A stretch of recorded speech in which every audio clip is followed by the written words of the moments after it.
परम पिता मोर हुआरो नुमाताजी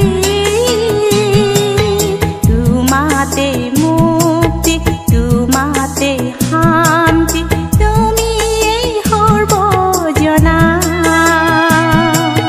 দেখুৱালা তুমি হয়তৰ পথ দিলা শান্তি সৰগ দেখুৱালা তুমি হয়তৰ পথ দিলা শান্তি সৰগ। প্ৰভু যীশু খ্ৰীষ্টৰ সৰ্বশ্ৰেষ্ঠ নামত আপোনাক অভিবাদন জনাইছোঁ। পবিত্ৰ বাইবেলৰ জোহনে লিখা শুভবাৰ্তাৰ 12 অধ্যায়ৰ 35 পদত আমি এনেদৰে পঢ়োঁ। তাতে যীশুৱে তেওঁবিলাকক ক'লে, তোমালোকৰ মাজত আৰু অলপ কালহে পোহৰ আছে।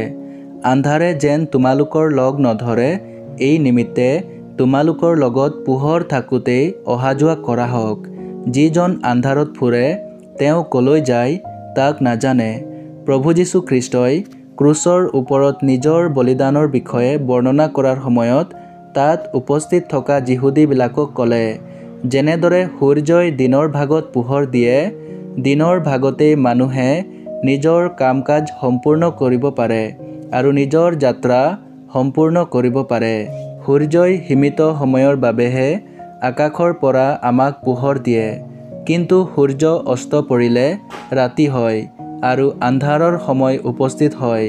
প্ৰভুৱে কৈছে, যিজনে প্ৰভু যীশু খ্ৰীষ্টত বিশ্বাস কৰে তেওঁ পোহৰত থাকে আৰু তেওঁৰ কাৰ্য সফল হয়। যিজনে তেওঁত বিশ্বাস নকৰে তেওঁ আন্ধাৰত থাকে আৰু তেওঁ নিজে নাজানে যে তেওঁ কলৈ গৈ আছে। তেওঁ নিজৰ জীৱনত উজুটি খায়। যীশুখ্ৰীষ্টক প্ৰভু আৰু উদ্ধাৰকৰ্তা ৰূপে স্বীকাৰ কৰাৰ এয়া সীমিত সময়।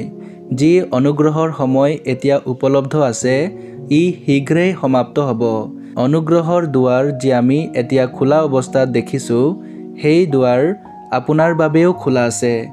এই দুৱাৰ বন্ধ হোৱাৰ সময় আহি পাইছে।